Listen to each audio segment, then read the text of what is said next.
Friends, welcome to keep learning with Anshu. आज हम काफ़ी इंपॉर्टेंट क्वेश्चन लेकर आए हैं, जहां पे आप देख सकते हैं कि जीके जीएस का यहां पे इंपॉर्टेंट क्लासेस आज हम करने वाले हैं, जो कि आपका ऑल कॉम्पिटिटिव एग्ज़ाम के लिए काफ़ी इंपॉर्टेंट होगा। अगर आप किसी टीचिंग परीक्षा की तैयारी कर रहे हैं तो उसमें आपका अगर सोशल साइंस सब्जेक्ट है तो आप इस सारे क्वेश्चन को एक बार ज़रूर देखें, क्योंकि आपके लिए काफ़ी हेल्पफुल होने वाला है। तो चलिए स्टार्ट करते हैं, जिसमें हमारा पहला क्वेश्चन है। और क्वेश्चन के साथ अगर आपको कोई भी डाउट हो तो आप हमें कमेंट बॉक्स में क्वेश्चन का कोई भी कमेंट्स कर सकते हैं, ठीक है। तो चलिए स्टार्ट करते हैं, जिसमें पहला हमारा क्वेश्चन है कि हड़प्पा सभ्यता का कौन सा स्थल भारत में नहीं था। तो हमारा ऑप्शन है हुलास, बी ऑप्शन है सुरकोटदा, और सी ऑप्शन है बालाकोट, और डी ऑप्शन है मांडा।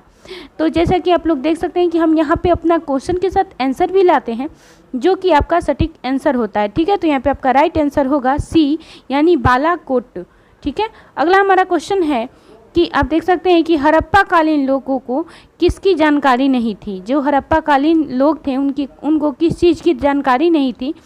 तो हमारा ऑप्शन है ए लोहा, बी ऑप्शन है गेहूँ, सी ऑप्शन है कुम्हारों का चाक, और डी ऑप्शन है आग। तो हमारा राइट आंसर क्या होगा ये हम देखेंगे। तो हमारा राइट आंसर होगा यहाँ पे ए, यानी कि लोहा की जो है कि उनको जानकारी नहीं। अगला हमारा क्वेश्चन है कि सिंधु घाटी की सभ्यता को आर्य पूर्व सभ्यता किसके जो प्रमाण मिलने के कारण से कहा जाता है, यानी कि किसके प्रमाण मिले जिसके कारण इसको आर्य पूर्व सभ्यता कहा जाता है। तो लेखन का, कला का, वर्तन का, या तांबा का, ठीक है। तो यहाँ लेखन या स्क्रिप्ट, या फिर कला या बर्तन। तो यहाँ पे हम आंसर देखेंगे कि हमारा आंसर होगा कि बर्तन का, ठीक है, बर्तन का प्रमाण मिले। अगला हमारा क्वेश्चन है कि निम्नलिखित में से कौन सा कथन सिंधु घाटी सभ्यता के संबंध में सही है, यानी कौन सा राइट है ये देखना है। कि ऑप्शन है ए, घर की निर्माण योजना में खुला चौक मुख्य लक्षण था, बी ऑप्शन है कि सभा भवन की खोज मोहनजोदड़ो में हुई, और सी हमारा ऑप्शन है इनके घर ईंटों के बने थे, या फिर उपयुक्त सभी। तो हमारा राइट आंसर है, जैसा कि आप सबको पता है कि उपयुक्त जो है कि ऑल ऑफ द अबव, ठीक है।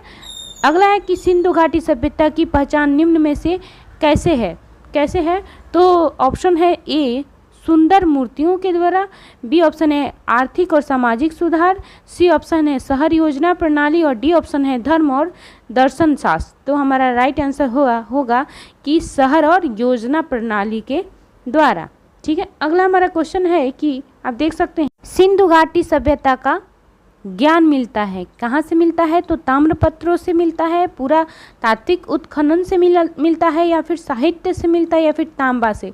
तो सिंधु घाटी सभ्यता का ज्ञान कहाँ से मिलता है। हमारा राइट आंसर होगा बी, यानी कि पूरा तात्विक उत्खनन से मिलता है, ठीक है। अगला हमारा क्वेश्चन है कि मानव द्वारा सर्वप्रथम किस धातु का उपयोग किया गया था। कौन सा धातु था, चांदी, कांसा, या फिर पीतल, या फिर तांबा। तो यहाँ पे हमारा राइट आंसर होगा बी, यानी कि कांसा से, ठीक है। सर्वप्रथम इससे धातु का उपयोग किया गया था, कांसा का। अब हम यहाँ पे देखेंगे कि आर्य जो कब भारत आए थे, जो आर्य थे किस समय भारत आए थे। तो 2500 से 1800 ईसा पूर्व, बी ऑप्शन है 2000 ईसा पूर्व, सी ऑप्शन है 1500 से 1000 ईसा पूर्व, या फिर डी ऑप्शन है 2000 से 1500 ईसा पूर्व। तो हमारा राइट आंसर होगा सी, यानी जो हमारे आर्य भारत कब आए थे। तो हमारा सी ऑप्शन है, यानी कि 1500 से 1000 ईसा पूर्व पहले आए थे, ठीक है। आर्य लोग भारत में कहाँ से आए थे ये बताइए। तो यहाँ पे ऑप्शन है ए ऑस्ट्रेलिया, बी मध्य एशिया, सी दक्षिण पूर्व एशिया, और डी पूर्वी यूरोप। तो यहाँ पे हमारा राइट आंसर होगा बी, यानी कि मध्य एशिया से, ठीक है। अब जहाँ हमारा अगला क्वेश्चन है कि आर्य भारत में किस रूप में आए थे। शरणार्थी के रूप में, आक्रमणकारी के रूप में, अप्रवासी के रूप में, या फिर सौदागर तथा खाना बदोश के रूप में। तो यहाँ पे हमारा राइट आंसर होगा बी, यानी कि आक्रमणकारी के रूप में भारत आए थे। अगला हमारा क्वेश्चन है कि निम्नलिखित में से कौन सा वेद सबसे प्राचीन है। कौन सा वेद। तो यजुर्वेद, बी ऑप्शन है ऋग्वेद, सी ऑप्शन है उपनिषद, और डी ऑप्शन है सामवेद। तो हमारा यहाँ पे राइट आंसर हमारा बी होगा, यानी कि ऋग्वेद, ठीक है।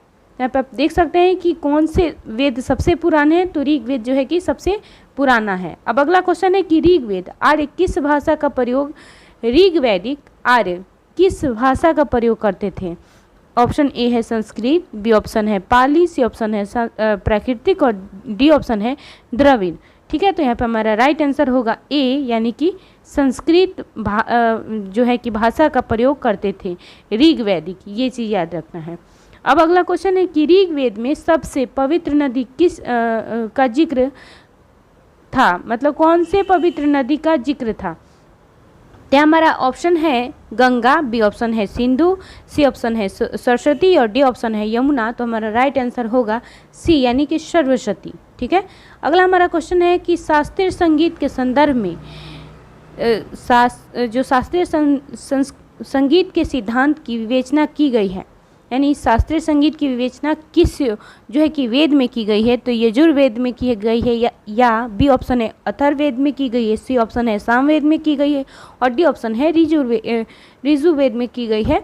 तो हमारा राइट आंसर होगा सी, यानी कि सामवेद में जो है कि संगीत की विवेचना की गई है। ठीक है, अगला हमारा क्वेश्चन है कि वैदिक युग के लोगों द्वारा सर्वप्रथम किस धातु का प्रयोग किया गया था। तो ए ऑप्शन है लोहा, बी ऑप्शन है सोना, सी ऑप्शन है तांबा और डी ऑप्शन है चांदी। तो हमारा राइट आंसर होगा सी, यानी कि तांबा का जो है कि प्रयोग किया गया था।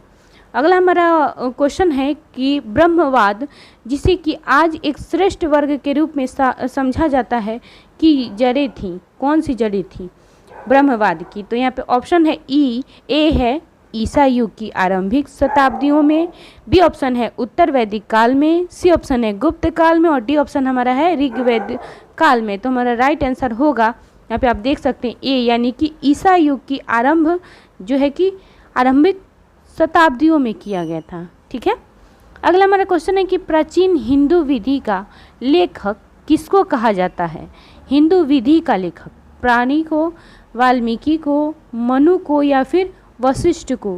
प्राणिनी, तो यहाँ पे हमारा राइट आंसर होगा सी, मनु, यानी मनु को क्या कहा जाता है, लेखक कहा जाता है। ठीक है, अगला हमारा है कि हिंदू विधि का, जो हमारा हिंदू विधि पर एक पुस्तक मिताक्षरा किसने लिखी। मिताक्षरा किसने लिखी, ये भी एक आपका क्वेश्चन आता है और ये आपका क्वेश्चन है ही कि हिंदू विधि पर एक जो पुस्तक है मिताक्षरा, वो किसने लिखी। तो यहाँ पे आपका राइट आंसर होगा, देख सकते हैं बी। ठीक है, हमारा राइट आंसर होगा बी, यानी विज्ञानेश्वर ने लिखी थी। यहाँ पे आपका 3 क्वेश्चन जो है कि एक क्वेश्चन में 3 क्वेश्चन जो आपका आंसर यहाँ पे इंक्लूड है। अगला हमारा देख सकते हैं कि वैदिक युग में क्या था।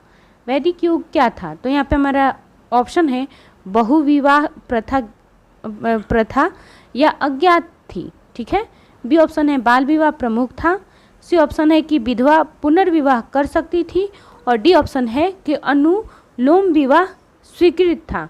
ठीक है, तो यहाँ पे राइट आंसर हमारा होगा डी, यानी कि अनुलोम विवाह स्वीकृत था। ठीक है, अगला हमारा है कि स्कंद पुराण में गढ़वाल को किस नाम से जाना जाता था। तो हमारा ए ऑप्शन है कुमारचल, बी ऑप्शन है जालंधर, डी ऑप्शन है गढ़देश और डी ऑप्शन है केदारखंड। तो हमारा यहाँ पे राइट आंसर होगा डी, यानी कि केदारखंड के नाम से जाना जाता था। ठीक है, और फ्रेंड्स ये हमारा लास्ट क्वेश्चन है। तो आप देख सकते हैं अगर कोई भी क्वेश्चन में आपको कोई डाउट हो तो आप हमारे कमेंट बॉक्स में पूछ सकते हैं। और अगर आपको ये वीडियो पसंद आए तो प्लीज़ वीडियो को लाइक करें और चैनल को सब्सक्राइब करें। Thank you.